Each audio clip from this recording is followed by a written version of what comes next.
ဆုတ်ကိုင်ခြင်းနှင့်စွန့်လွတ်ခြင်းဆုတ်ကိုင်ခြင်းကိုပါဠိဘာသာနဲ့ဥပါဒါနစွန့်လွတ်ခြင်းကိုပဟာနလို့ဘုရားမြတ်စွာရဲ့ဒေသနာတော်တွေမှာဖော်ပြထားတယ်ဘုရားမြတ်စွာရဲ့ဒေသနာတော်တွေဟာ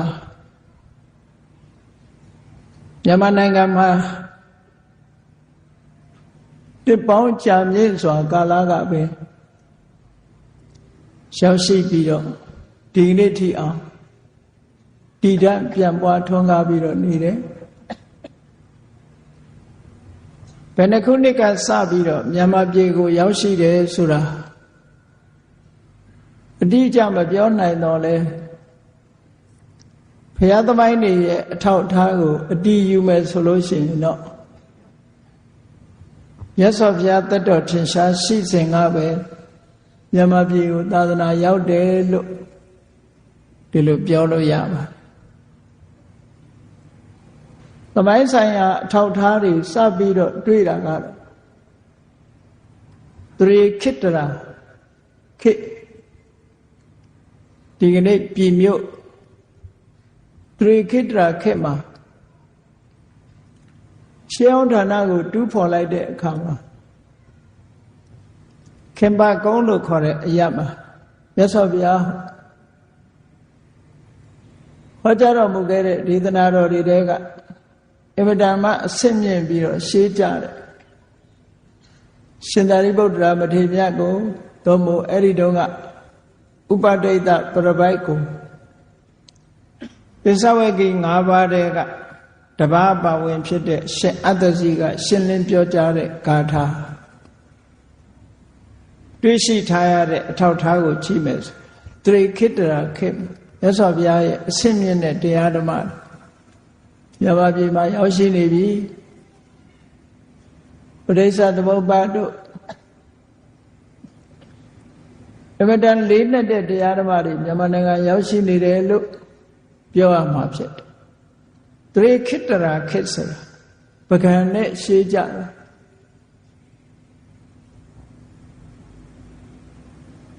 17ရာစုနှစ်လောက်မှပကံကထွန်းကားခဲ့တယ်အဲ့တော့သရေခိတ္တရာခေကလေးက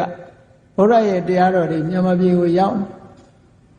ဒီကနေ့ထိအောင်ထွန်းကားတည်ရှိနေတယ်အဲ့လိုထွန်းကားတည်ရှိနေတဲ့တရားဓမ္မတွေနဲ့ပတ်သက်ပြီးတော့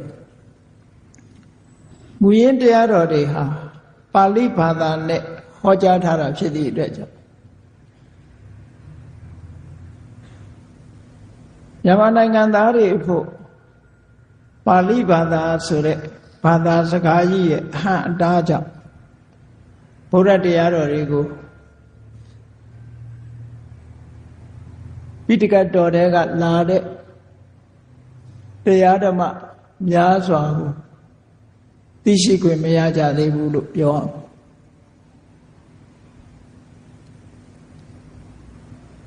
နှစ်ပေါင်း1000ကျော်ကာလထိအောင်မြန်မာလူမျိုးတွေရဲ့လက်ထဲမှာပိဋကတ်3ပုံရောက်ရှိနေပါလေထိုပိဋကတ်3ပုံဆိုတဲ့တရားဓမ္မတွေမြန်မာလူမျိုးတွေအများစုအနေနဲ့ဘယ်လိုယူဆနားလည်နေကြသလဲဆိုရင်ဒီပိဋကတ်ဆိုတဲ့စာပေတွေဟာလောကုတ္တရာစာတွေဖြစ်တယ်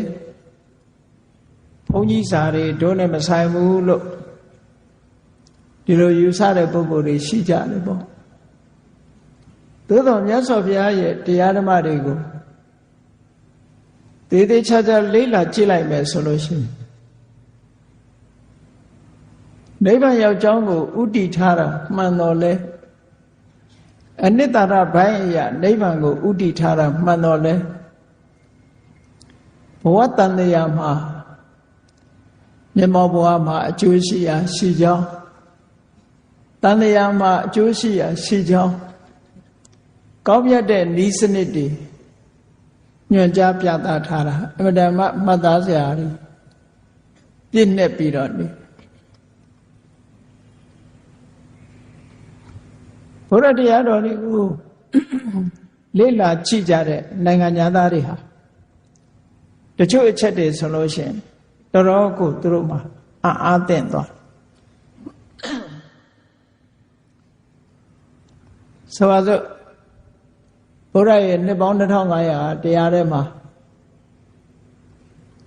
ဘုရားဘာသာဝင်ဥပဒကတယောက်ဟာဥပတိကမ္မဘုရားကိုယုံကြည်ကိုးကွယ်တဲ့ပုဂ္ဂိုလ်တူဟာလူကုန်ကူးတာမလုပ်ရဘူးလို့ဆိုတဲ့တတ္တဝိနိစ္စဆိုတဲ့စကားလုံးဟာပါနေဒီကနေ့ခေတ်မှာလူကုန်ကူးတယ်ဆိုတာတွေရှိနေတယ်အဲ့တော့မြတ်စွာဘုရားကလွန်ခဲ့တဲ့နှစ်ပေါင်း2500ကတည်းကမလုပ်ထိုက်ဘူးဆိုတာကိုဟောကြားပြီးတော့ထားတာရှိနောက်ပြီးတော့မစ္ဆဝနိတ္တဝိရစေဝါတွေရောင်းဝယ်ဖောက်ကားမှုမလုပ်သင့်ဘူးလို့လူအကျိုးပြုတဲ့လူမှုရေးဆိုင်ရာတရားဓမ္မတွေကိုမြတ်စွာဘုရားရဲ့ဒေသနာတော်တွေထဲမှာတွေ့ရှိရစီးပွားရေးနဲ့ပတ်သက်တဲ့ဒေသနာတော်တွေကျမ်းမာရေးနဲ့ပတ်သက်တဲ့ဒေသနာတော်တွေလူမှုရေးနဲ့ပတ်သက်တဲ့ဒေသနာတော်တွေမြတ်စွာဘုရားရဲ့တရားတော်တွေထဲမှာပိဋကတ်သုံးပုံထဲမှာဒီကနေ့လေ့လာမယ်ဆိုလို့ရှိရင်တွေးရှိနေကြဒါရင်လားလို့ဆိုမကဘူးနိုင်ငံရေးနဲ့ပတ်သက်ပြီးတော့လည်းမြတ်စွာဘုရားဟောကြားထားတာတွေရှိတာနိုင်ငံရေးစနစ်နဲ့ပတ်သက်လာရင်တော့မြတ်စွာဘုရားကဘယ်စနစ်လို့မဟောဘူး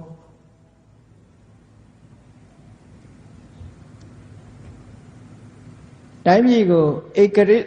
မင်းရဲ့စနစ်ဘုရင်စနစ်နဲ့အုပ်ချုပ်မယ်ဆိုရင်မင်းကျင့်တရား10ပါး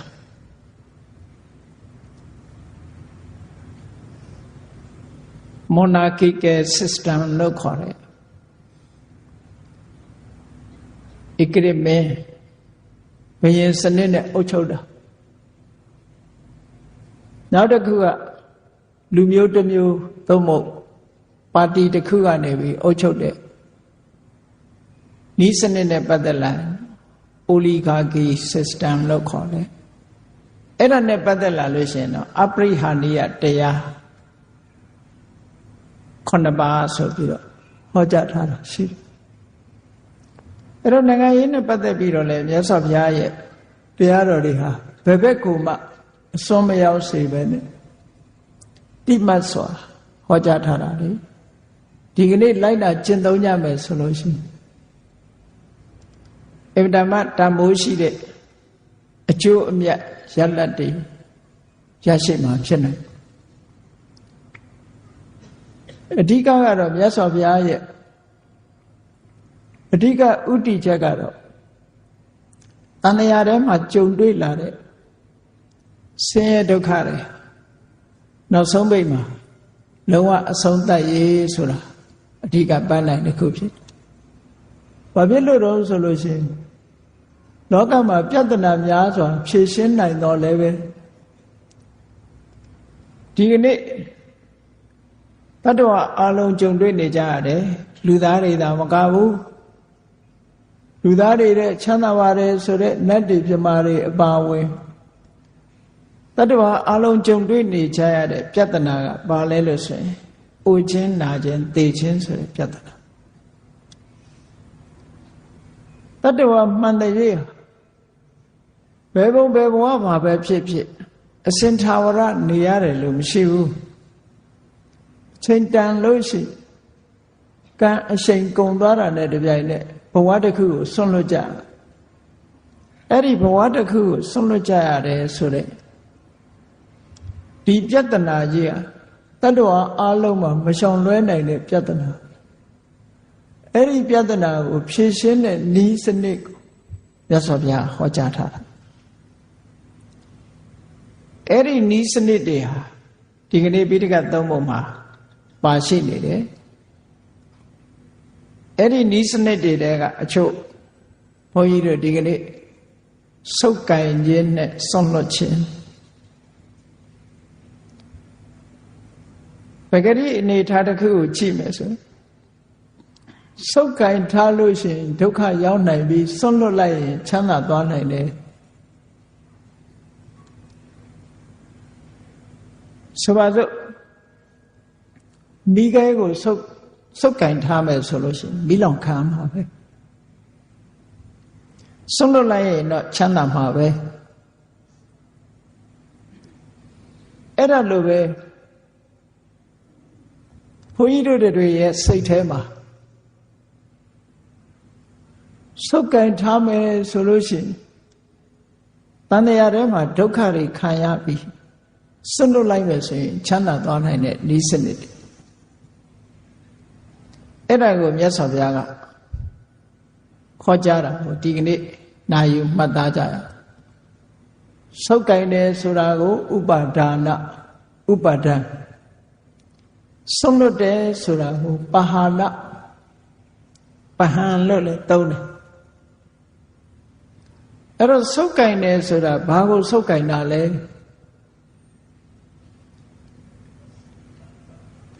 ဘုန်းကြီးတို့ယုတ်ခန္ဓာကိုယ်ကြီးမှာရှိတဲ့လက်ကဆုပ်ကင်ထားတာလို့ပဲစိတ်ကနေလည်းဆုပ်ကင်ထားတာတွေရှိတယ်စိတ်အနေနဲ့ဆုပ်ကင်ထားတာဘာတွေလဲလို့ဆိုရင်အလုံးသိကြတဲ့ဥပါဒံ၄ပါးကိုကြည့်မျက်စိကမြင်ရတဲ့နှစ်သက်စရာအာယုံနားကကြားရတဲ့နှစ်သက်စရာအသံ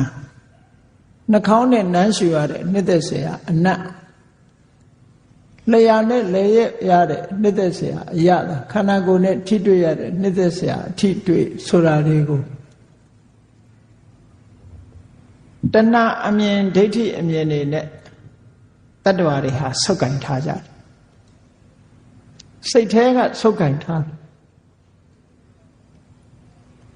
ဘာနဲ့ဆုပ်ကင်ထားတော့ဆိုတဏှာဒိဋ္ဌိနဲ့ဆုပ်ကင်ထားအဲ့ဒီဆုပ်ကင်ထားမှုဟာဘလောက်မြဲတယ်လဲလို့ဆိုရင်လုံးဝမလွတ်နိုင်တဲ့ထိဥပမာပေးတဲ့အခါကျတော့ဖားတစ်ကောင်ကိုမွေတစ်ကောင်ကကိုက်ပြီးတော့ဖမ်းတဲ့အခါ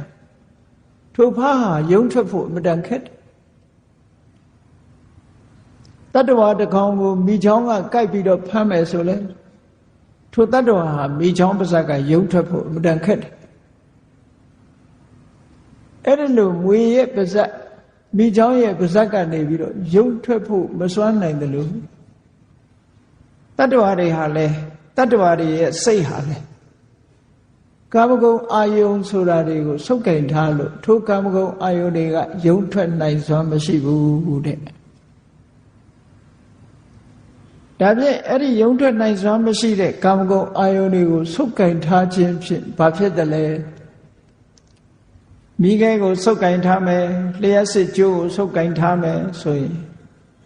အနေဖြစ်တယ်ဆိုတာလူတိုင်းသိတယ်ဟောဒီကာမဂုဏ်အာယုန်တွေကိုတွေ့တာတဲ့စိတ်နဲ့ဆုပ်ကင်ထားမယ်ဆိုရင်အ ਨੇ ဆုံးဒုက္ခရောက်တာဘာလဲလို့ဆိုရင်တောက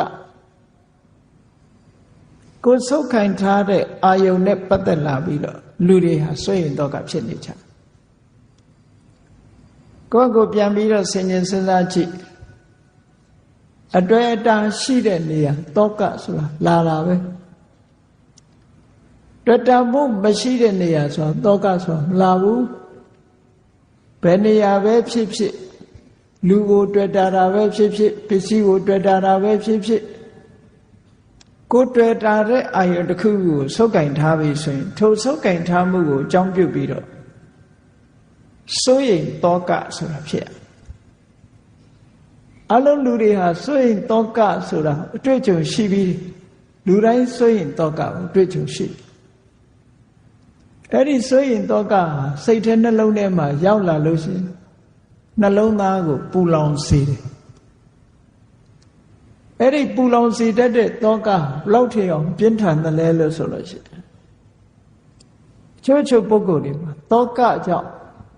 ယူသွတ်သွားသည်ထအောင်ပြင်းထန်တယ်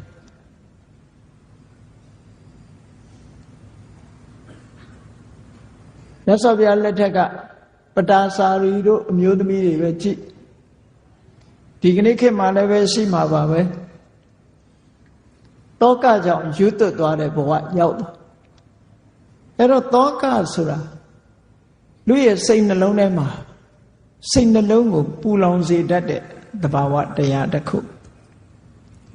သူကဘာနဲ့ရှင်လာတော့ဆိုရင်ဒေါသနဲ့ရှင်တွဲပြီးတော့လာတောကဆိုဒီမှာစိတ်ထဲမှာခံစားချက်တစ်မျိုးပဲပြောမယ်ဆိုလို့ရှိရင်ဒေါသနဲ့ရှင်တွဲလာတဲ့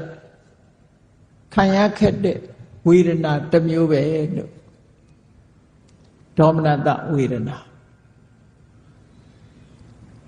အဲ့ဒါဘာကိုအကြောင်းပြုပြီးဖြစ်တာတောင်းဆိုအာယုန်တွေကိုကာမဂုဏ်တွေကို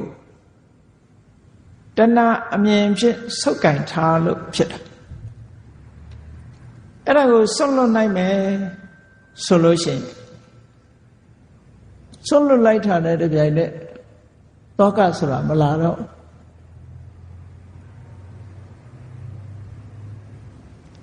ဒါသေးသေးချာချာစဉ်းစားကြည့်လိုက်လို့ရှိဥပမာပဲကားအယောင်းဝယ်လှုပ်တဲ့ပုဂ္ဂိုလ်ပဲဖြစ်ဖြစ်စိတ်အယောင်းဝယ်လှုပ်တဲ့ပုဂ္ဂိုလ်ပဲဖြစ်ဖြစ်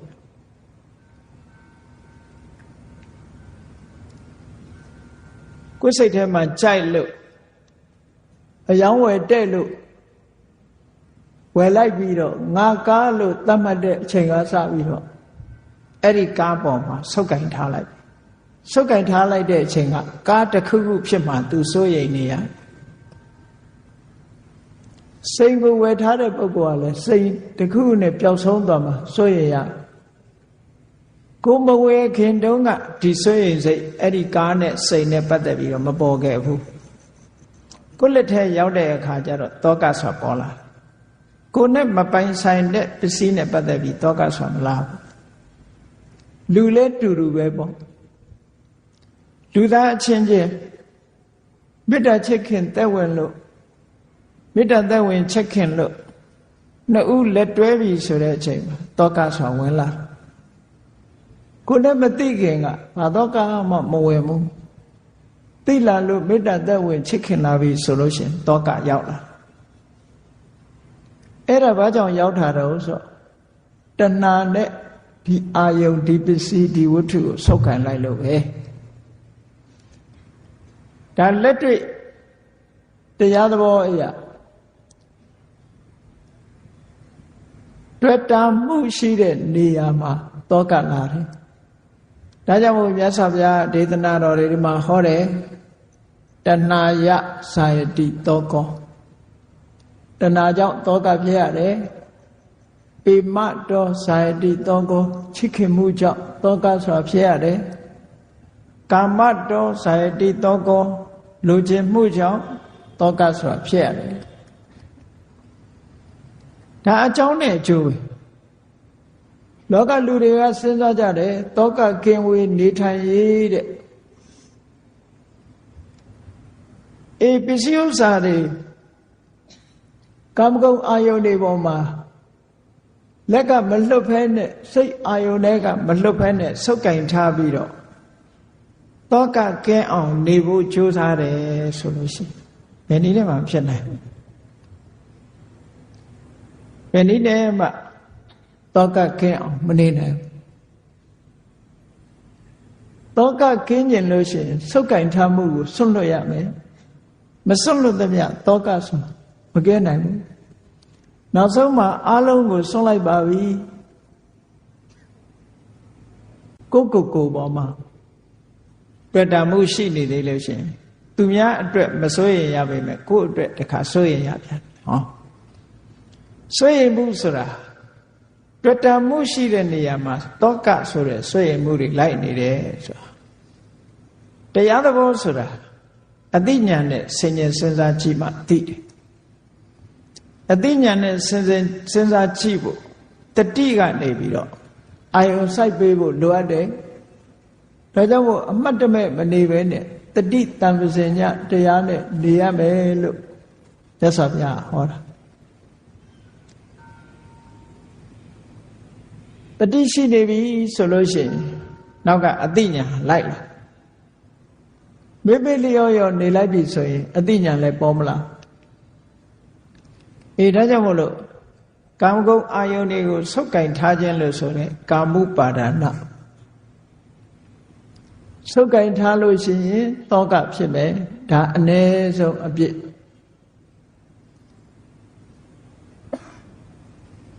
တခြားအကုသိုလ်တွေလည်းဆုပ်ကင်ထားမှုကိုခြေခံပြီးတော့ဖြစ်လာနိုင်နောက်ဆုံးမှာအပင်ငရဲကျသွားတာလဲဟောဒီဆုပ်ကင်ထားမှုကစတာဆုပ်ကင်ထားမှုကိုကြောင်းပြုပြီးတော့အပင်ငရဲထီအောင်ရောက်ရှိသွားပြီတန်တရားထဲမှာနစ်မွန်းသွားတဲ့ပုဂ္ဂိုလ်တွေမြောက်များစွာရှိတယ်ဟောနောက်တစ်ခုဆုပ်ကင်တာတော့ပစ္စည်းဝတ္ထုနဲ့ကာမဂုဏ်အာယုန်နေမဟုတ်ဘဲနဲ့ကိုယုံကြည်တဲ့ကိုယ့်ရဲ့အမြင်ကိုဆုပ်ကင်ထားတာဒီအမြင်ကိုဆုပ်ကင်တာဟာလည်းပဲအမတန်မှပြင်းထန်အဲ့ဒါကိုဒိဋ္ဌုပါဒနာလို့ခေါ်တယ်ဒိဋ္ဌိဆိုတာအမြင်တယောက်နဲ့တယောက်အမြင်ချင်းမတူဘူးငါအမြင်ကမှန်တယ်သူ့အမြင်ကမှန်တယ်နဲ့ကိုမြင်ထားတဲ့အမြင်တစ်ခုအာဒါနဲ့ခာဟိပြင်းပြင်းထန်ထန်ဆုပ်ကင်ထားပြီးဒုပ္ပတိနေတ္တိကိုအမြင်ကိုဆွန့်လွတ်ဖို့ဆိုတာအမှန်တန်ခက်တယ်ဒါကြောင့်မို့ဒိဋ္ဌိလို့ဆိုတဲ့ view နဲ့ပတ်သက်လာတဲ့အခါမှာ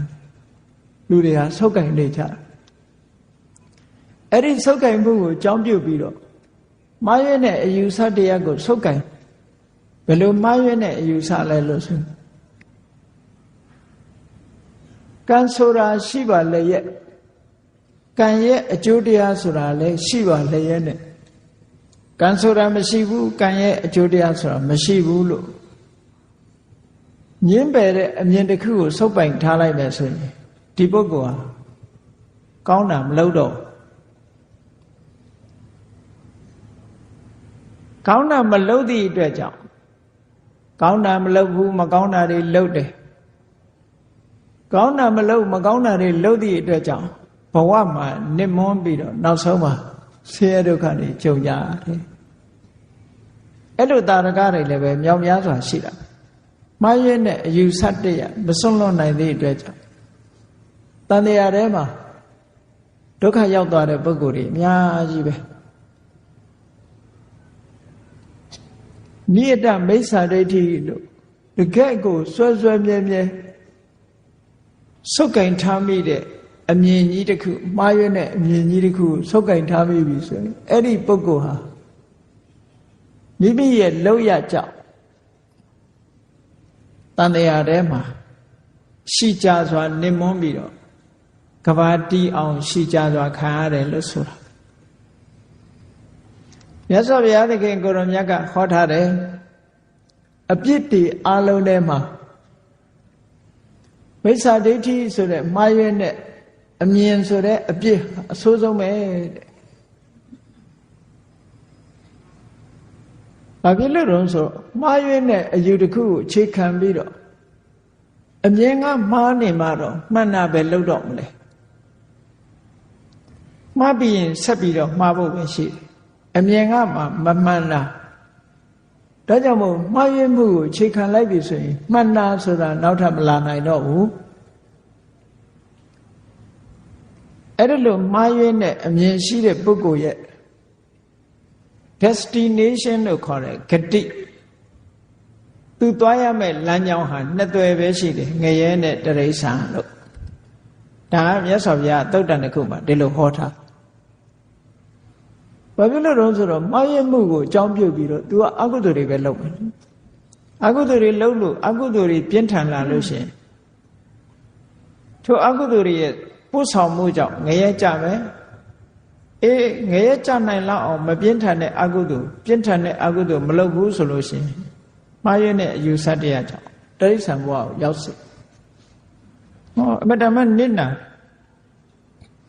ဒါကြောင့်မလို့ဒီမှားယွင်းတဲ့အမြင်တစ်ခုကိုဆုပ်ကင်ထားတာဟာလည်းပဲဒုက္ခကိုရောက်စေတတ်တယ်ဒါလည်းဆွန့်လွတ်ရမှာဖြစ်တယ်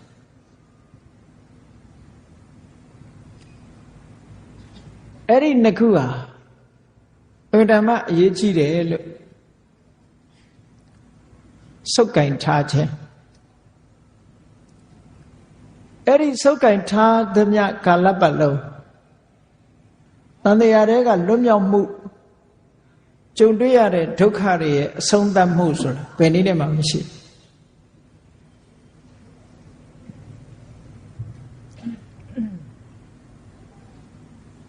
ဒါကြောင့်မို့လို့ဒီဆုတ်ကင်ထားမှုစွန့်လွတ်ရစွန့်လွတ်တယ်ဆိုတဲ့အခါမှာစွန့်လွတ်ခြင်းဆိုတာပါဟနဆိုတဲ့ပါဠိကိုဘာသာပြန်ပြောပါဟနဆိုတာစွန့်လွတ်လိုက်တယ်ဖယ်ရှားလိုက်တယ်စွန့်လွတ်ပုံစွန့်လွတ်နည်းဘယ်နှမျိုးရှိလဲလို့ဆို၅မျိုးရှိတယ်နံပါတ်1ကတတင်ကပါဟနမြန်မာလိုလဲတရင်ကပဟံလို့ပဲဘုရားစာပေကျမ်းစာတွေမှာဒီလိုရေးကြတရင်ကပဟနပဟနကိုနတ်ငယ်တက်ပြီးတော့ပဟံလို့ပဲရေးတယ်စွန့်လွတ်ခြင်းပဲတရင်ကပဟနစွန့်လွတ်မှုဆိုတာတစားစီဖြုတ်ပယ်ပြီးတော့စွန့်လွတ်တာဆိုင်ရာအကြောင်းတစ်ခုကြောင့်ဆိုင်ရာအကြောင်းတစ်ခုဖြင့်ဆိုင်ရာအကြောင်းတစ်ခုဖယ်ရှားပြီးတော့စွန့်လွတ်တာဒါတော့မြန်မာလူမျိုးတွေနားလည်နေကြတာတည်ငါကိုတခဏလို့ဒီလိုနားလည်နေကြတည်ငါနဲ့တခဏနဲ့ကမတူပါဘူးတည်ငါဆိုတာဆိုင်ရာအကြောင်းကလေးတစ်ခုကြောင့်ခြားအကြောင်းတစ်ခုဖယ်ရှားပြစ်တယ်အဲ့တော့ပြောရမယ်ဆိုရင်တစ်ခုစီအသီးသီးဖယ်ရှားပြစ်ခြင်းကိုစွန့်လွတ်ခြင်းကိုတရင်ငါဘာဟာနာလို့ခေါ်တယ်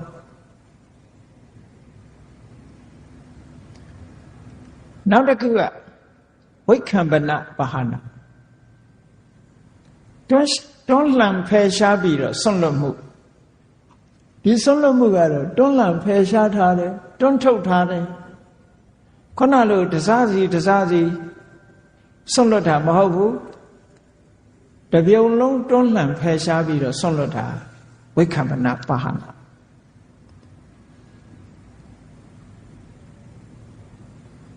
နောက်တတိယတစ်ခုကသမုတ်စေတပါဟနာသမုတ်စေတပါဟနာဆိုတာဖြတ်တောက်ပယ်စွန့်တာဖြတ်တောက်ပြီးတော့အပြည့်သက်စွန့်လွတ်တာဖြတ်တောက်ပြလိုက်တယ်ဆိုတော့နောက်ထပ်ဆက်သွယ်တာမရှိတော့ဖြတ်တောက်စွန့်လွတ်ခြင်း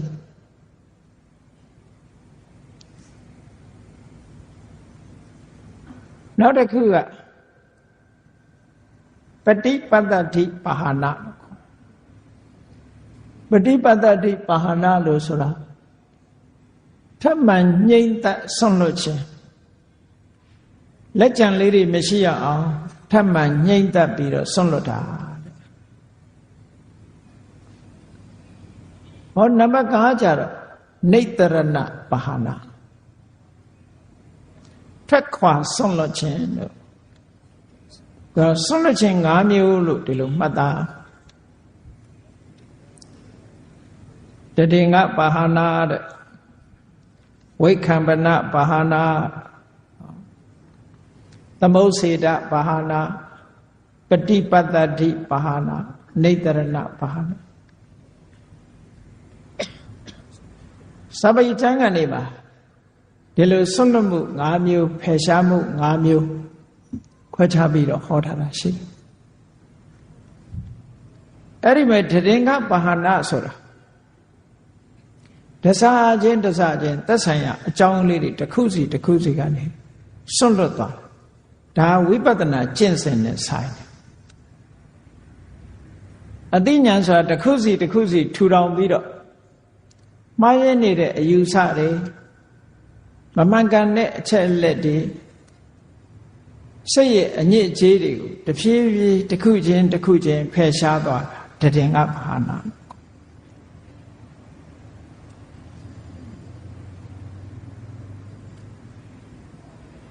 အဲ့ဒီမှာဝိပဿနာဉာဏ်တွေကလည်းပဲ10မျိုးရှိတာအားလုံးသိတဲ့အတိုင်းဝိပဿနာဉာဏ်တွေကနေပြီးတော့တစစီဖြုတ်ပယ်သွားတာ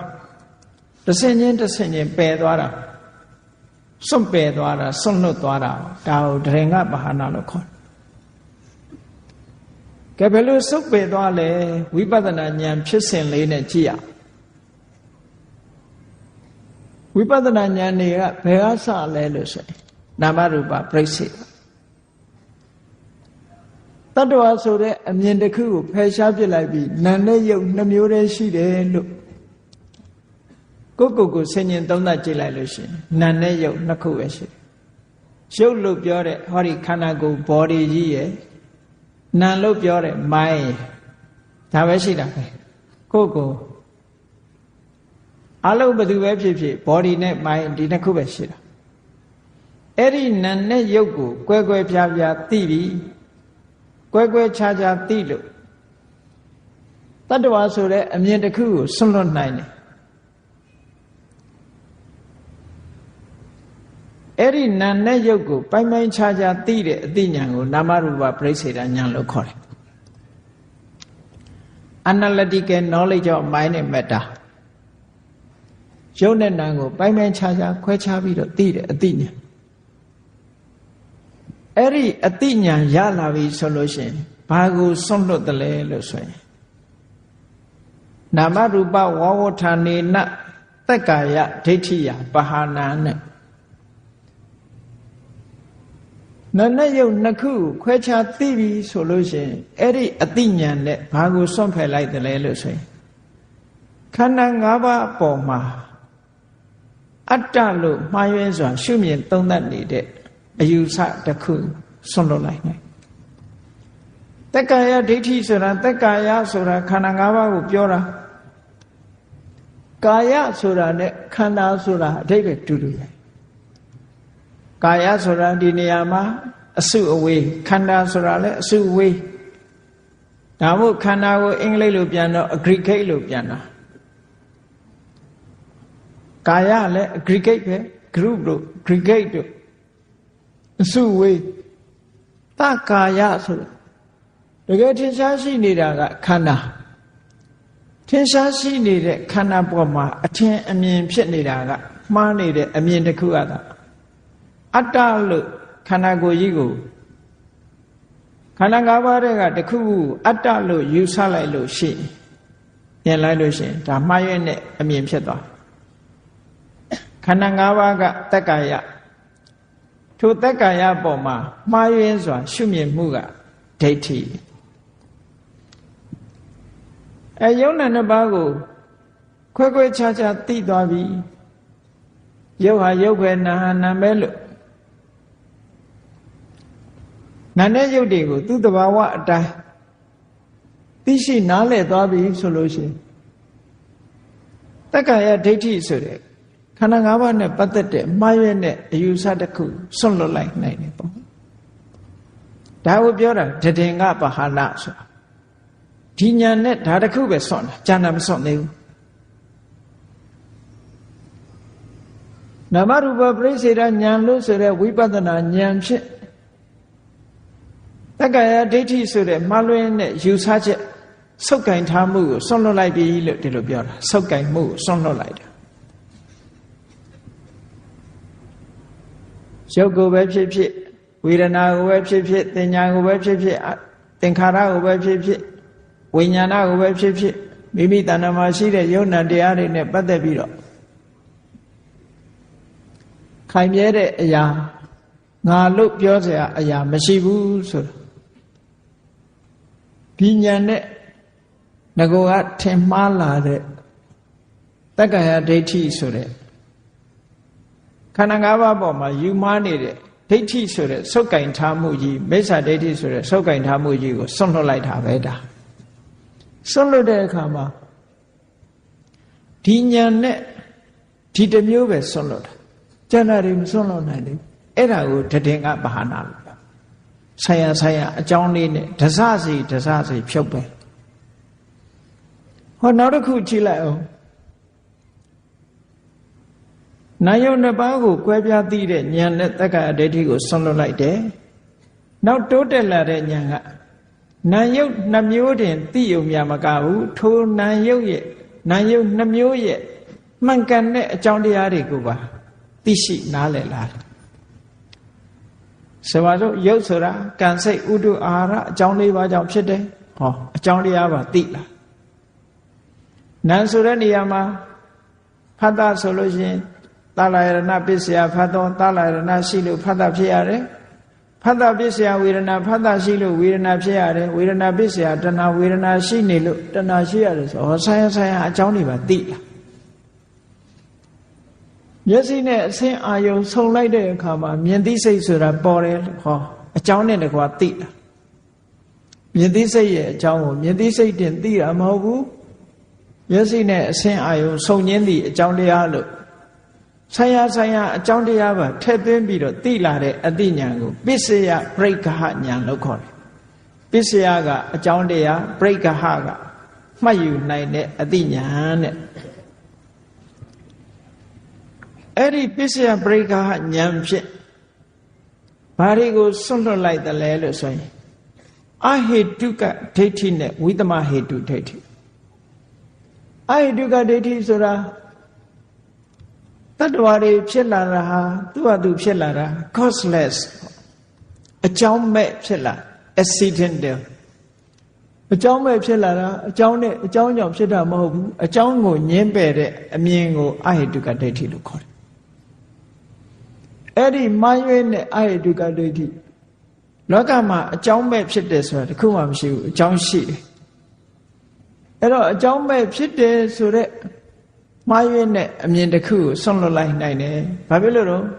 နာယုတ်ရဲ့အကြောင်းကိုသူကတွေ့တယ်။တွေ့တော့အကြောင်းမရှိဘူးဆိုတဲ့အမြင်တစ်ခုကပြုတ်ထွက်သွားပြန်။ဒီဉာဏ်ရလိုက်တာနဲ့တပြိုင်နက်အဲ့ဒါကိုဆွန့်လွတ်ပြီးသားဖြစ်သွား။နောက်တစ်ခုကဘာလဲဆိုရင်ဝိသမဟေတုဒိဋ္ဌိမမှန်မကန်တဲ့အကြောင်းတရားတွေကိုအကြောင်းအဖြစ်ယူပြီးတော့ပြောတယ်။ဆိုပါစို့ဆိုင်ရာအကြောင်းတရားတွေရှိနေတာဖြစ်ပါလေတဲ့တဲ့လက်တွေ့မျက်တွေ့ကြတဲ့အကြောင်းတရားတွေကိုညှင်းပယ်ပြီးတော့လက်တွေ့မကြတဲ့အကြောင်းတရားကိုသွားပြီးတော့စွဲတာဆိုပါစို့ကံဆိုတဲ့အကြောင်းတရားထင်ရှားရှိနေပါလေတဲ့တဲ့တကုရှင်ကဖန်ဆင်းလို့ဖြစ်တယ်လို့ဆိုတာလက်တွေ့မကြတဲ့အကြောင်းတစ်ခုပဲပေါ့အဲ့ဒီလက်တွေ့မကြတဲ့အကြောင်းတစ်ခုကိုလက်ခံယုံကြည်နေတဲ့အမြင်ဟာဝိသမဟေတုဒိဋ္ဌိလို့ခေါ်တယ်မမှန်ကန်တဲ့အကြောင်းတရားပေါ်မှာအမှန်လို့ထင်နေတဲ့အမြင်တစ်ခုပဲဒါကနေ့ခေတ်မှာပေါ်တာမဟုတ်ဘူးဟိုရှိတုန်းကလေးရှိတယ်ဣတရနေမာနဝါဒတဲ့တကုရှင်ကြီးကနေဖန်ဆင်းလို့အရာခသိမ်းဟာတကုရှင်ကြီးရဲ့အလိုတော်ကြအတိုင်းတကုရှင်ကြီးကဖန်ဆင်းလို့ဖြစ်လာရတယ်လို့လူတွေကယုံကြည်ကြတယ်။နောက်တစ်ခုကတော့ဒီဘဝခံစားရတာတွေဟာဘာကြောင့်ပဲဖြစ်ဖြစ်အတိတ်ကံတစ်မျိုးတည်းကြောင့်လို့ဒီလိုမမှန်ကန်တဲ့အကြောင်းတရားတစ်ခုတည်းကိုဆွဲပြီးတော့ယူဆတာလဲဝိသမဟေတုဒိဋ္ဌိပဲ။အဲ့ဒါကိုပုပ္ပေကတဟေတုဒိဋ္ဌိလို့စာပေထဲမှာဆိုတယ်။ဣတရနေမာနဒိဋ္ဌိနဲ့ပုပ္ပေကတဟေတုဒိဋ္ဌိဒါဟာဒီနေရာမှာဝိသမဟေတုဒိဋ္ဌိမမှန်ကန်တဲ့အကြောင်းတရားတွေကိုအမှန်အဖြစ်မြင်နေတဲ့အယူအဆတစ်ခုဟောဒီမှန်မှန်ကန်ကန်အကြောင်းတရားတွေဆိုတော့ပရိစ္ဆသမုပ္ပါဒ်နဲ့မှန်ကန်တဲ့အကြောင်းတရားတွေမြတ်စွာဘုရားကထုတ်ဖော်ဟောကြားထားတယ်ပဋ္ဌာန်း၄ပစ္စည်းမှာလည်းမှန်ကန်တဲ့အကြောင်းတရားတွေကိုမြတ်စွာဘုရားထုတ်ဖော်ဟောကြားထားတယ်အဲ့ဒီမှန်ကန်တဲ့အကြောင်းတရားတွေကိုညှင်းပယ်ပြီးတော့မမှန်ကန်တဲ့အကြောင်းတရားတွေကိုအကြောင်းအဖြစ်ယူဆတယ်ဆိုတဲ့မိစ္ဆာဒိဋ္ဌိတွေကိုဟောဒီပစ္စယပရိက္ခဉာဏ်ကဖယ်ရှားပြတ်နိုင်တယ်ဒီဉာဏ်နဲ့ဆွန့်လွတ်လိုက်တာဒါကြောင့်မို့တထင်ကပဟာနာဒီဉာဏ်လေးကဒါပဲဆွန့်လွတ်နိုင်တယ်နော်နောက်တစ်ခုဝိပဿနာဉာဏ်တစ်ခုအဆင့်မြင့်သွားတဲ့အခါမှာဘာဖြစ်လဲပစ္စယပရိက္ခဉာဏ်ရလာတဲ့အခါကျတော့နောက်တစ်ခုဆွန့်လွတ်မှုကဘာလဲလို့ဆိုရင်ပစ္စယပရိက္ခဉာဏ်ရလာလို့ရှိရင်မှန်ကန်တဲ့အကြောင်းတရားတွေကိုသိသွားသည့်အတွက်ကြောင့်အကြောင်းကိုတွေးထားတဲ့ပုဂ္ဂိုလ်တယောက်ဟာဖြစ်အောင်မလားမဖြစ်တော့ဘူးလားဆိုတဲ့တွေးတောယုံမှမှုတွေမလာတော့ဖြစ်ခဲ့သလားမဖြစ်ခဲ့ဘူးလားဆိုတာလဲတွေးတောယုံမှမှုမရှိတော့ ဘာဖြစ်လို့တော့အကြောင်းဆိုတာတွေ့နေအကြောင်းရှိရင်ဖြစ်အောင်ပဲအကြောင်းမရှိရင်မဖြစ်ဘူးအဲ့တော့မှန်ကန်တဲ့အကြောင်းတရားတွေကိုအကြောင်းပြုပြီးတော့သိမြင်ထားတဲ့အခါကျတော့ကင်္ခာဝိတရဏတန်တရားတွေကိုကြော်လွှားပြီးတော့ကျန်လေတန်တရားတွေကိုကြော်လွှားနိုင်တဲ့အသိနဲ့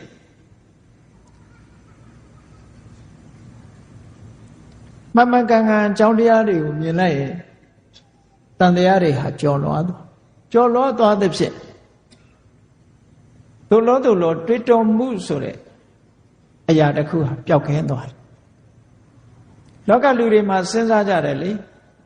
အေးဒုဘဝရောက်လာတာဟာကံကြောင့်ဖြစ်တာလားထာဝရဘုရားကြောင့်ဖြစ်လာတာလားလို့တွေးကောင်းတွေးနေကြ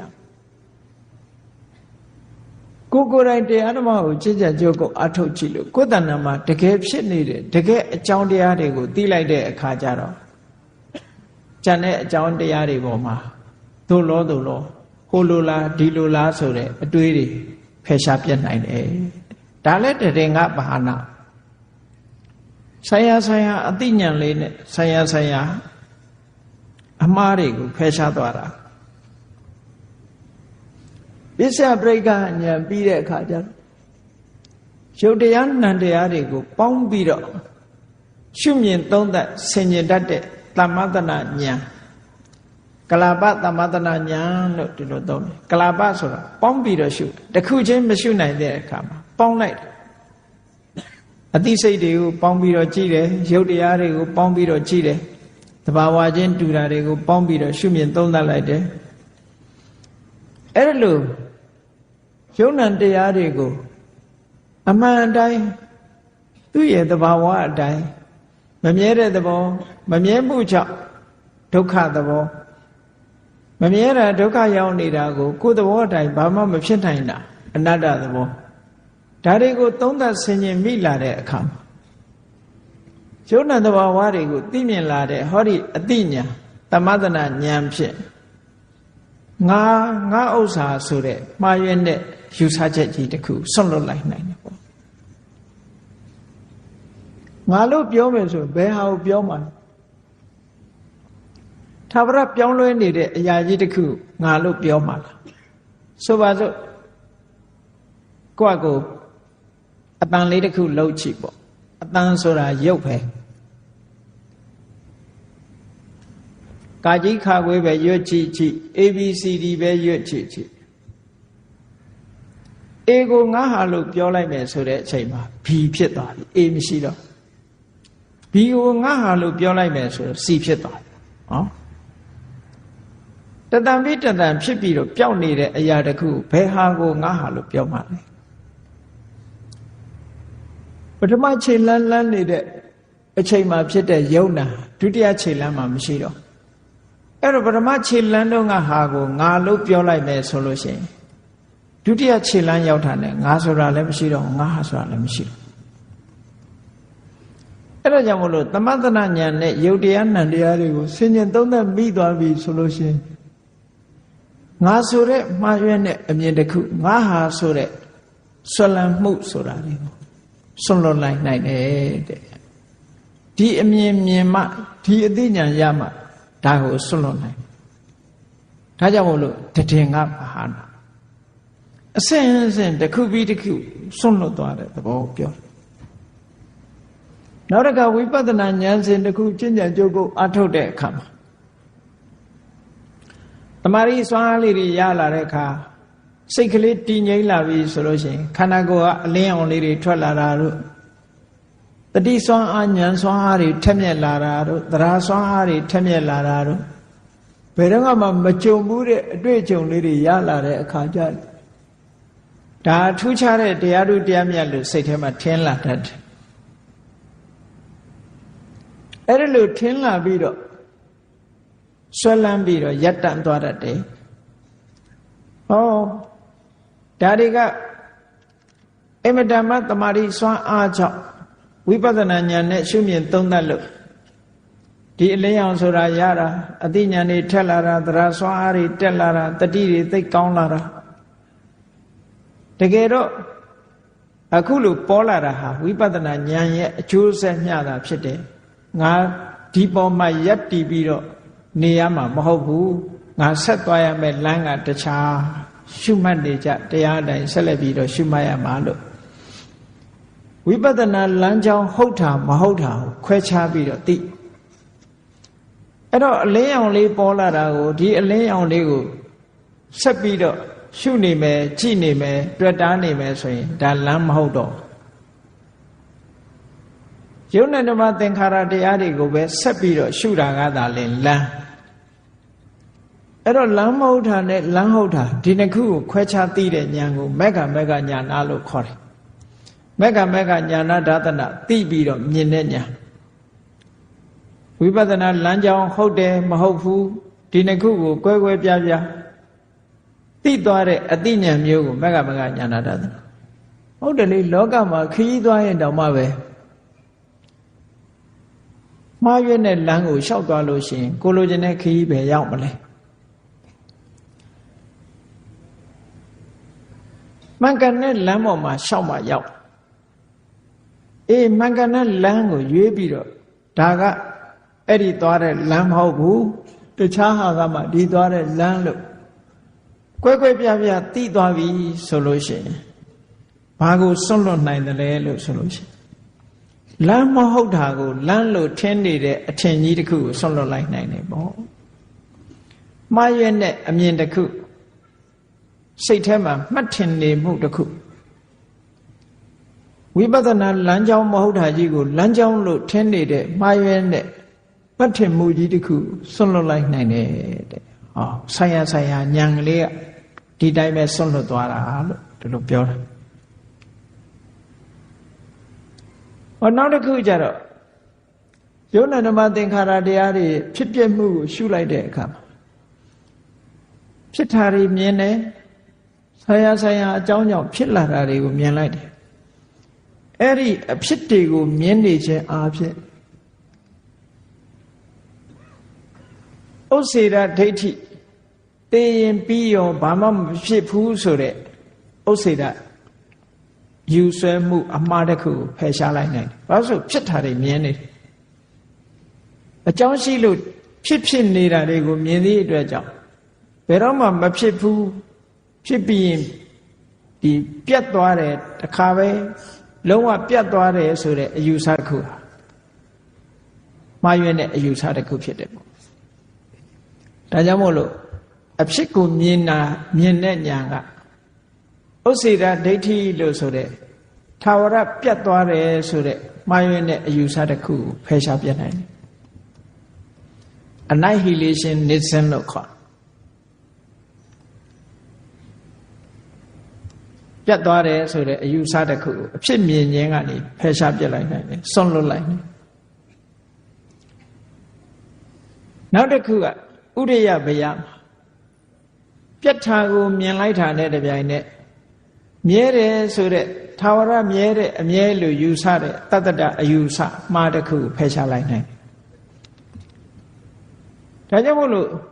ဝိပဿနာဉာဏ်နဲ့ဖြစ်တာပြတ်တာကိုမြင်တယ်ဆိုတာကိုယ်တဏ္ဍာမှာဘာတွေကိုဖယ်ရှားနေတာတုံးဆိုဖြစ်တာကိုမြင်ခြင်းဖြင့်ဥစ္စေရဒိဋ္ဌိဆိုတဲ့အယူဆကိုဖယ်ရှားတာပြတ်တာကိုမြင်ခြင်းဖြင့်တတ္တတဒိဋ္ဌိဆိုတဲ့အယူဆဖယ်ရှားတာအဲ့တော့ထာဝရပြတ်သွားတာလည်းမဟုတ်ဘူးထာဝရဖြစ်တာတည်မြဲနေတာလည်းမဟုတ်ဘူး Annihilation လည်းမဟုတ်ဘူး Eternal လည်းမဟုတ်ဘူးဒီလိုဆိုလို့အဲ့တော့အဖြစ်ပြက်ကိုမြင်ခြင်းအဖြစ်ဥစ္စေရဒိဋ္ဌိနဲ့တတ္တရဒိဋ္ဌိကိုဖယ်ရှားပြစ်တယ်တဲ့တည်ငါပါဟောနောက်တစ်ခါကျတော့သင်္ခါရတရားတွေဖြစ်ပြမှုကိုရှုမြင်လာတဲ့အခါမှာဒီသင်္ခါရတရားတွေဟာဖြစ်ပြီးပြတ်သွားတာဆိုတော့နောက်ဆုံးမှာပြတ်မှုတွေကြီးပဲကြည့်ပြီးသင်္ခါရတရားတွေဟာကြောက်စရာကြီးပဲဘေးရန်အန္တရာယ်ကြီးပဲဘယ်ရာမှမမြဲပါလားပေါ်လာပြီးတော့ချက်ချင်းပျောက်သွားတာပါလားဆိုတော့ကြောက်စရာကြီးပဲလို့မြင်လာအဲ့ဒါလို့ကြောက်စရာကြီးပဲလို့မြင်လာလို့ရှင်ငကိုကကြောက်ရမှန်မသိတဲ့အခုကြောက်ရမှန်သိလာ ကြောက်เสียမဟုတ်တာကိုငကိုယ်တော့ကကြောက်เสียဟုတ်ကဲ့တန်းနဲ့ကြောက်เสียမဟုတ်ဘူးလို့ထင်နေတဲ့မှားရွံ့တဲ့အထင်ကြီးတစ်ခုဖယ်ရှားပြစ်လိုက်တယ်ကြောက်เสียကိုကြောက်เสียလို့မြင်လာတာဟာဒါလမ်းမှန်ပဲပေါ့ငကိုယ်တော့ကကြောက်เสียမဟုတ်ဘူးလို့ထင်နေတယ်အခုကြောက်เสียလို့မြင်လာတာဟာဒါမှန်ကန်တဲ့အမြင်တစ်ခုပဲမှားရွံ့နေတဲ့အမြင်ကြီးတစ်ခုကိုစွန့်လွတ်လိုက်နိုင်ခြင်းပဲဖြစ်တယ်နောက်တစ်ခုကဘာတုံးဆိုလို့ရှိရင်ယုံနာနမသင်္ခါရတွေရဲ့အပြစ်ကိုမြင်လာအာဒီနဝဉာဏ်အဲ့ဒီအပြစ်ကိုမြင်လာလို့ရှိရင်ဘာဖြစ်လဲအပြစ်မမြင်ခင်တုန်းကတော့ကျေနပ်စရာနှစ်သက်စရာလို့ဒီလိုတွေးတယ်ယုံနာနမသင်္ခါရတွေရဲ့အပြစ်ကိုမြင်လိုက်တာနဲ့တပြိုင်နက်ตาယာပွဲဆိုတာရှာမတွေ့တော့ဘူးตาယာမှုလို့ဆိုတဲ့အထင်ရောက်ခဲ့တဲ့အတ္တဓာတ်တင်ညာလို့ဆိုတဲ့မှားယွင်းတဲ့စိတ်ရဲ့အထင်တစ်ခုဖယ်ရှားပြစ်နိုင်တယ်ဆွန့်လွတ်လိုက်နိုင်တယ်ပေါ့နောက်တစ်ခုယုံနာဓမ္မသင်္ခါရတွေပေါ်မှာရှုရင်းနဲ့ဘာဖြစ်လာအပြစ်တွေမြင်လာတဲ့အခါမှာညှိငွေ့လာတယ်ညှိငွေ့တယ်ဆိုတာဘာပြောတာတော့ตาယာပွဲမတွေ့တော့ညှိငွေ့တယ်ဆိုတဲ့သဘောကကျေနပ်စရာနှစ်သက်စရာပျော်စရာရှာမတွေ့တော့အဲ့တော့ညှိငွေ့လာတဲ့နေပိဋဉာဏ်နဲ့ငကိုယ်တော်ကလောကကြီးကပျော်စရာကြီးလို့ထင်နေတာဟုတ်အဲ့ဒီပျော်စရာကြီးလို့ထင်ခဲ့တဲ့အထင်ကိုညှိငွေ့မှုကဖယ်ရှားပြစ်လိုက်တယ်ဒါဟုတ်တာပဲလေပျော်စရာနဲ့ညှိငွေ့မှုကဆန့်ကျင်ဘက်ပဲပျော်စရာကြီးလို့ထင်နေတဲ့လောကကြီးမှာပျော်စရာမဟုတ်ဘူးဆိုတာသိလားပျော်စရာလို့ထင်နေတဲ့အထင်တစ်ခုကိုဖယ်ရှားပြစ်လိုက်ခြင်းပဲနောက်တစ်ခုမௌစီတုကမြတညာညင်းငွေစရာကောင်းတဲ့သင်္ခါရတရားတွေကလွတ်ချင်လာတယ်ဆိုတဲ့အသိဉာဏ်တစ်ခုငကိုယ်တော့ကတန်လျာဝကမလွတ်ချင်ပျော်တယ်ဒီဘဝမှာပဲနေရတာကျဉ်တ်နေတယ်အဲ့ဒီကျဉ်တ်ပြီးတော့လွတ်ချင်စိတ်လွတ်ချင်မှုရဲ့ဆန့်ကျင်ပဲဖြစ်တဲ့အတွေးတွေဖယ်ရှားပြစ်နိုင်တယ်အဲ့ဒါတွေကိုဆွန့်လွတ်လိုက်တယ်လို့ဒီလိုပြောတာ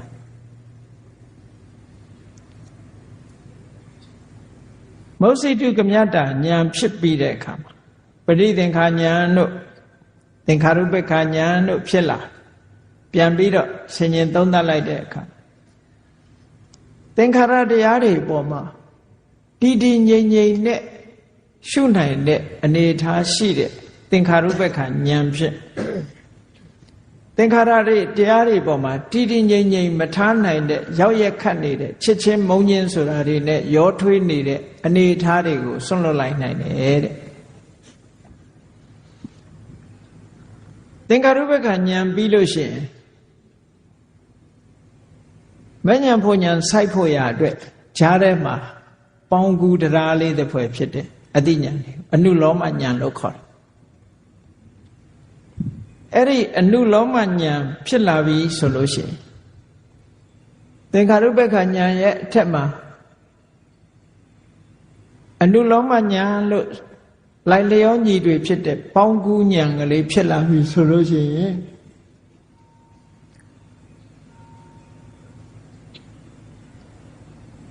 အကြောင်းတရားတွေဖြစ်ပေါ်လာတဲ့အကြောင်းတရားတွေထိုအကြောင်းတရားတွေရဲ့ချုပ်ငြိမ်းရာဖြစ်တဲ့နိဗ္ဗာန်မှန်ကန်တဲ့အကြောင်းတရားတွေ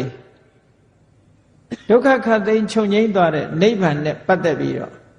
စိတ်ထဲမှာဆန့်ကျင်ဘက်ဖြစ်နေတာတွေကင်းလွတ်သွားတယ်မှန်တယ်လေလောကလူတွေဟာနိဗ္ဗာန်ဆိုတာဘာမှမဖြစ်ရတော့ဘူးဘဝတစ်ခုချုပ်ငြိမ်းသွားတယ်ဆိုလို့ရှိရင်ကြောက်တယ်ဖြစ်ချင်တာဟိုလူကဘဝတဏှာရှိနေတဲ့ပုဂ္ဂိုလ်တယောက်က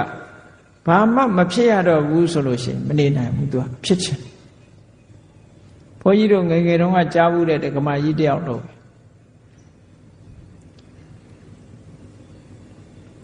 သူကနိဗ္ဗာန်ဆိုတာသင်္ခါရတရားတွေအလုံးချုပ်သွားပြီးတော့အိုခြင်းနာခြင်းသိခြင်းဆင်းရဲလည်းမရှိဘူးချမ်းသာဒုက္ခအတိရှိတယ်ဆိုတော့ तू ကဘာမေးတော့ဆိုနိဗ္ဗာန်မှာစိတ်လေးတောက်လို့ရတာဆွဲလန်းတဲ့အမြင်နဲ့ကြည့်တာ तू စိတ်လေးကြိုက်တာစိတ်လေး ဆေးလိပ်တောက်ရလားဆိုဘယ်နိဗ္ဗာန်ကဆေးလိပ်တောက်ရမလဲ no smoking area ကြီးပဲဆေးလိပ်မတောက်ရတဲ့နေရာကြီးဆိုဆေးလိပ်မတောက်ရရင်မနေချင်ဘူးတဲ့ဒီလိုပဲလောကလူတွေဟာတန်တရားတွေကဘဝတဏှာအတွေးနဲ့တွေးလိုက်မယ်ဆိုရင်နိဗ္ဗာန်လိုချင်စရာမှမရှိတော့အဲ့ဒါဟာဆန့်ကျင်နေတဲ့သဘောတစ်ခုပဲပေါ့အဲ့ဒီပฏิလောမဆိုတဲ့ဆန့်ကျင်ဘက်သဘောတရားတွေဟာခုအနုလောမဉာဏ်ဖြစ်လာလိုက်တာနဲ့တပြိုင်နက်နိဗ္ဗာန်ပေါ်မှာဆန့်ကျင်တဲ့သဘောတရားတွေဟာပျောက်ကွယ်ပြီးတော့သွားတယ်ဒါတွေကိုစွန့်လွတ်ပြီးသားဖြစ်သွားတယ်လို့ဒီလိုဆိုတာဟောနောက်တစ်ခါနောက်ဆုံးအနုလောမဉာဏ်ထိအောင်သင်္ခါရတရားတွေနဲ့ပတ်သက်တဲ့သင်္ခါရတရားတွေကိုအာယုံပြုပြီးတော့ဖြစ်တဲ့ဉာဏ်တွေကိုအဲ့ဒီနောက်မှာဖြစ်ပေါ်လာတဲ့ဉာဏ်ကြတော့ကုတ္တရဘူးလို့ခေါ်တယ်ကုတ္တရဘူးဆိုတာအာယုံတစ်ခုကိုပြောင်းလိုက်ပြီးသင်္ခါရတရားတွေကိုဝိပဿနာဉာဏ်နဲ့ရှုပြီးတော့ယုံ nant ဓမ္မသင်္ခါရတရားတွေပေါ်မှာရှုလာတဲ့ဝိပဿနာဉာဏ်ဟာကုတ္တရဘူးဉာဏ်ဖြစ်လာတဲ့အချိန်မှာအဲ့ဒီသင်္ခါရအာယုန်တွေကိုစွန့်လွတ်လိုက်တယ်နိဗ္ဗာန်ဆိုတဲ့အာယုန်ကိုရယူလိုက်တယ်သင်္ခါရဆိုတဲ့အာယုန်တွေဟာအဲ့ဒီအချိန်မှာစွန့်လွတ်လိုက်တယ်ဆုပ်ကင်မထားတော့ဘူးကုတ္တရဘူးဉာဏ်ပေါ်လိုက်တာနဲ့တပြိုင်နက်ယုတ်ဓမ္မသင်္ခါရအာယုန်လုံးဝမရှိတော့သင်္ခါရချုပ်ဆုံးရာသင်္ခါရတွေရဲ့ဆုံးရာဒုက္ခတွေရဲ့အဆုံးသတ်ရာနိဗ္ဗာန်ကိုမြင်လိုက်တာနဲ့တပြိုင်နက်သင်္ခါရဆိုတဲ့အာယုန်ကြီးတစ်ခုလုံးကိုစွန့်လွတ်ပြလိုက်တာတဲ့ဟောဒါစွန့်လွတ်ခြင်းနေပဲအဲ့ဒါလို့တစစီတစစီဉာဏ်တွေဟာဒီဉာဏ်နဲ့ဒါကိုဒီဉာဏ်နဲ့ဒါကိုတစ်ခုစီစွန့်လွတ်သွားတာကိုတထင်ကပဟာနာလို့ခေါ်တာတခဏလေးစွန့်လွတ်တာကိုပြောတာမဟုတ်ဘူးဆိုင်ရာဉာဏ်လေးတွေနဲ့ဆိုင်ရာတရားဓမ္မအစိုးတရားတွေမှားယွင်းချက်တွေကိုစွန့်လွတ်ပြီးတော့သွားတာကိုတထင်ကပဟာနာလို့ခေါ်တယ်ဒါစွန့်လွတ်ခြင်းပဲနောက်တစ်ခုဝိက္ခမနပဟာနာလို့ဆိုတာတွန်းထုတ်ဖယ်ရှားစွန့်လွတ်ခြင်းအဲ့ဒါကဘာလို့ဆိုရင်သမထကျင့်စဉ်တစ်ခုကိုကျင့်ပြီးတမာရီစွမ်းအားနဲ့နိဝရဏတရားတွေကိုတွန်းထုတ်ဖယ်ရှားလိုက်တာနိဝရဏတရားတွေဟာလုံးဝအနာမရောက်တခါတည်းအကုန်လုံးကာမဂုဏ်အာယုခံစားခြင်းနဲ့စိတ်တွေကာမဂုဏ်ဘောကာခံစားခြင်းနဲ့စိတ်တွေခံစားမှုမရလို့မကျေနပ်တဲ့စိတ်တွေစိတ်အားပြောညံ့မှုတွေစိတ်တွေလေလွင့်နေမှုတွေတန်တရားဖြစ်နေမှုတွေဆိုတဲ့ဒီစိတ်ရဲ့အဟံတာပညာကိုအားနည်းစေတတ်တဲ့နိဝရဏတရားတွေကိုတွန်းထုတ်ဖယ်ရှားပြီးတော့စိတ်ကလေးဟာအာယုံလေးတစ်ခုပေါ်မှာတိတိမတ်မတ်နဲ့တိတိငြိမ်ငြိမ်နေနိုင်တာဥပမာဘာနဲ့တူတုံးဆိုလို့ရှိရင်ရေမျက်နှာပြင်ပေါ်မှာမော်သေးမော်ညင်းနေဖုံးနေတဲ့အခါရေကလာတဲ့ပုဂ္ဂိုလ်တရားဟာရေအိုးလေးကိုအပေါ်တင်ပြီးတော့ရေမျက်နှာပြင်ပေါ်ရေအိုးလေးတင်ပြီးတော့လှုပ်လိုက်တဲ့အခါကျတော့မော်သေးမော်ညင်းတွေဟာဘေးဖယ်သွားသလိုပဲတမာရိစွမ်းအားနဲ့ဒီအညစ်အကြေးတွေကိုဖယ်ရှားလာတွန်းထုတ်ဖယ်ရှားခြင်းဆိုတဲ့ဝိက္ခမနပဟံအားဖြင့်စွန့်လွတ်ခြင်းလို့ဒါပြောတာအဲ့ဒါကတမာရိတရားစံတရားတွေကနေပြီးနိဝရဏတရားတွေကိုစွန့်လွတ်တဲ့သဘောနောက်တစ်ခုသမုတ်စေတပဟာနာဆိုတာဘာကိုပြောတာလဲဝိပဿနာကျင့်စဉ်ကိုကျင့်လိုက်တဲ့အခါသင်္ခါရတရားတွေရဲ့ဆုံးရာနိဗ္ဗာန်ကိုလေးကမြင်မယ်ပေါ့သောတပတိမဲ့ဖြစ်တယ်သဂါရဂါမိမဲ့ဖြစ်တယ်အနာဂါမိမဲ့ဖြစ်တယ်ရတ္တမဲ့ဖြစ်တယ်သူဝိပဿနာနဲ့သူပဲသောတပတိမဲ့ဖြစ်ဖို့ဝိပဿနာကတစ်ခုသဂါရဂါမိမဲ့ဖြစ်ဖို့ဝိပဿနာကတစ်ခုသောတပတိမဲ့ရဲ့ဝိပဿနာတစ်ခုတည်းနဲ့သဂါရဂါမိမဲ့အနာဂါမိမဲ့အရတ္တမဲ့ဆိုတာမဖြစ်ဘူးသူဝိပဿနာနဲ့သူလမ်းကြောင်းကနေသူကသူသွားရတာဝ ဝိပဿနာဉာဏ်ကိုအစစ်မြင့်ပြီးတော့တိုးမြင့်သွားလို့ပထမဝိပဿနာဉာဏ်စွမ်းနဲ့သောတာပန်ဖြစ်သွားတယ်သောတာပတိမဲ့စိတ်ပေါ်တယ်ထို့နောက်ဆက်လက်ပြီးအထုတ်တဲ့ဝိပဿနာဉာဏ်တိုးမြင့်လာတဲ့ဝိပဿနာဉာဏ်နဲ့သဂရဂါမိမဲ့ဖြစ်တယ်တိုးမြင့်လာတဲ့ဝိပဿနာဉာဏ်နဲ့အနာဂါမိမဲ့ဖြစ်တယ်အစစ်အမြင့်ဆုံးဝိပဿနာဉာဏ်နဲ့ရတ္တမဲ့ဆိုတာဖြစ်တယ်အဲ့ဒီမဉ္ဇဉ်၄ပါးကြိုးစားအထုတ်လိုက်လို့ရှင်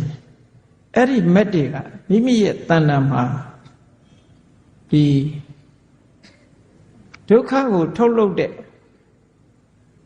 တဏှာလို့ဆိုတဲ့သမုဒိယသစ္စာဘက်သားဖြစ်တဲ့ကိလေသာတွေအလုံးနောက်ထပ်ဘယ်တော့မှပေါ်မလာအောင်ဖြတ်တောက်ဖယ်ရှားပြစ်နိုင်တယ်ဖြတ်တောက်ပယ်ရှားခြင်းဖြင့်ဆွန့်လွတ်လိုက်တယ်လို့ဆိုလို့အနုတ္တယကိလေသာလို့ခေါ်တဲ့ခန္ဓာ၅ပါးပေါ်မှာဆွဲလန်းပြီးတော့နေတဲ့ဆွဲလန်းနေဆိုတာအာယုံအပြည့်ဆွဲလန်းတာကိုမဆိုလို့နော်အာယုံအပြည့်ဆွဲလန်းတာကိုပြောတာမဟုတ်ဘူးတရားအပြည့်ဆွဲလန်းတာဘုန်းကြီးတို့တွေရဲ့ခန္ဓာကိုယ်ထဲမှာခန္ဓာထဲမှာကြည့်မယ်ဆိုရင်အနုတ္တယကိလေသာဆိုတာကိန်းပြီးတော့နေတယ်ကိန်းတယ်ဆိုတာကိလေသာဖြစ်ဖို့အနေအထားတွေရှိနေတယ်လို့ပြောတာဒီခန္ဓာကိုယ်နဲ့ပတ်သက်ပြီးကိလေသာဖြစ်ဖို့အနေအထားတွေရှိနေမိချစ်ဖူးထဲမှာမိဖြစ်နိုင်တဲ့အနေအထားလေးရှိနေတယ်လို့ဘုန်းကြီးတို့တွေရဲ့တဏ္ဍာမှာကိလေသာတွေဖြစ်ဖို့အနေအထားလေးတွေရှိနေအကြောင်းတစ်ခုပေါင်းစပ်ပေးလိုက်မယ်ဆိုလို့ရှိရင်ပေါ်လာမှာဆိုပါတော့မျက်စိကနှစ်သက်စရာအာယုံလေးမြင်လိုက်တိုင်းလောဘဆိုတာဖြစ်လာမမြင်ရင်မဖြစ်သေးဘူးမြင်လိုက်ရင်ဖြစ်ပြီနားကလည်းပဲကိုကြိုက်တဲ့အတန်လေးကြားလိုက်ပြီဆိုရင်လောဘမကြိုက်တဲ့အတန်လေးကြားပြီဆိုရင်ဒေါသဘယ်ကရောက်လာဟောဆိုင်နဲ့ဆိုင်အကြောင်းတရားတွေပေါင်းစပ်လိုက်တဲ့အခါမှာပေါ်လာတဲ့သဘောအဲ့ဒါကိုအနုတ္တယဓာတ်လို့ခေါ်တယ်အဲ့ဒါလို့ကိန်းနေတဲ့အနုတ္တယဓာတ်တွေကိုမက်ကနေပြီးတော့နောင်ဘယ်တော့မှမပေါ်လာအောင်ဘယ်လိုပဲတိုက်ဘယ်လိုပဲအာယုန်တွေကလာနောက်ထပ်ဘယ်တော့မှမပေါ်တော့ဆိုပါစို့ဂက်စ်မီးချဖူးလေးထဲမှာဘိန်းလည်းဖြုတ်ပလိုက်ဂက်စ်တွေလည်းထုတ်ပလိုက်လို့ရှိရင်မီးဖြစ်เสียအကြောင်းမရှိတော့ဘူးပေါ့အဲ့ဒါလိုပဲဖယ်ရှားပစ်လိုက်တဲ့ဘယ်တော့မှမလာအောင်ဖယ်ရှားပစ်လိုက်နိုင်တဲ့ဆွန့်လွတ်မှုကိုသမုတ်စေတပဟာနဖြတ်တောက်ဖယ်ရှားဆွန့်လွတ်ခြင်းလို့ဒီနည်းနဲ့ဆွန့်လွတ်ခြင်းဟောနောက်တစ်ခုကျတော့ဘာလဲလို့ဆိုရင်မက်ပြီးတဲ့အခါမှာဖို့စိတ်မက်ရဲ့အကျိုးတရားအနေနဲ့ဖို့စိတ်ကပေါ်လာအဲ့ဒီဖို့စိတ်လေးပေါ်လာတာထပ်မှန်ပြီးတော့သူကငြိမ့်သက်ပြီးတော့ဆွန့်လွတ်တာပฏิပတ္တိပါဟနာထပ်မှန်ငြိမ့်သက်ဆွန့်လွတ်ခြင်းဥပမာဘာနဲ့တူတုံးဆိုရင်ပထမမီးကိုငြိမ့်လိုက်ပြီမဲ့လို့အပူတွေကျန်နေသေးတယ်အဲ့ဒီအပူတွေကိုဒုတိယအချိန်ထငြိမ့်နေပေါ့မီးငြိမ့်သွားပြီမဲ့လို့မီးခဲလေးမှာမီးသွေးခဲမှာအပူလေးကျန်နေသေးတယ်အဲ့ဒီအပူကိုထငြိမ့်တဲ့သဘောမက်စိတ်ကမီးငြိမ့်အောင်လုပ်တယ်ဖို့စိတ်ကအပူငြိမ့်အောင်လုပ်တယ်ပေါ့ထငြိမ့်တာအဲ့ဒါမျိုးကိုပฏิပတ္တိပါဟနာလို့ဒီလိုခေါ်တာအဲ့ဒါကထမှန်ငြိမ့်သက်ဆွန့်လွတ်ခြင်းဟောနောက်တစ်ခုကျတော့နိတ္တရဏပါဟနာလို့ခေါ်တယ်နိဗ္ဗာန်ဆိုတဲ့သဘောဟာအကြောင်းတရားတွေကစုပေါင်းလှုပ်ထားတဲ့နာယုတ်လိုပဲခေါ်သင်္ခတလိုပဲခေါ်ဒုက္ခလိုပဲခေါ်အကြောင်းတရားတွေကပေါင်းစပ်ပြီးတော့ထားတဲ့ယုတ်နံဓမ္မသင်္ခါရတရားတွေကလုံးဝထွက်သွားခြင်းအပြင်ဆွန့်လွတ်တာဟောနိဗ္ဗာန်ဟာသင်္ခါရတရားတွေနဲ့လုံးဝလွတ်သွားတဲ့အဆင့်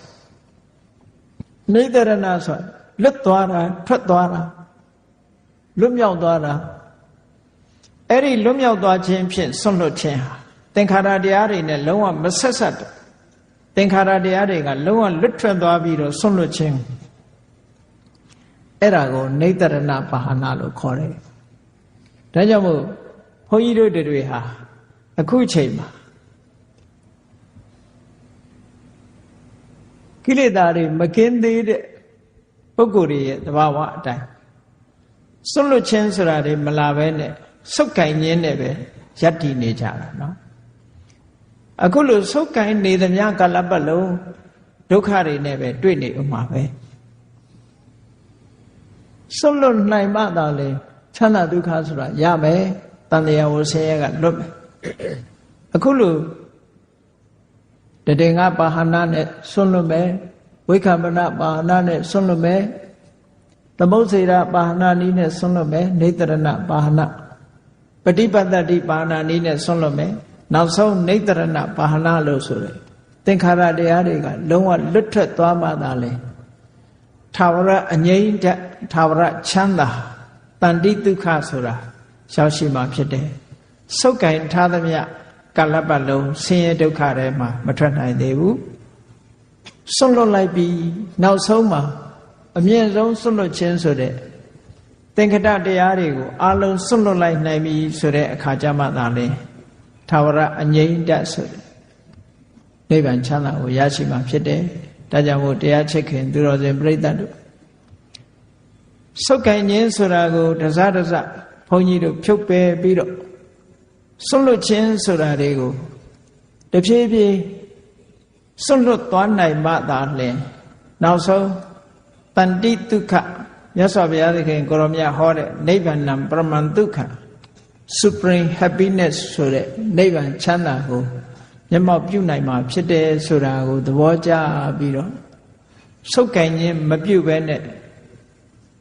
စွန့်လွတ်ခြင်းကိုကြိုးစားပြီးတော့အားထုတ်ဖို့အမတန်မှအရေးကြီးတာကြောင့်မို့လို့စွန့်လွတ်နိုင်ရေးအတွက်ကြိုးစားအားထုတ်နိုင်ကြပါစေကုန်သတည်း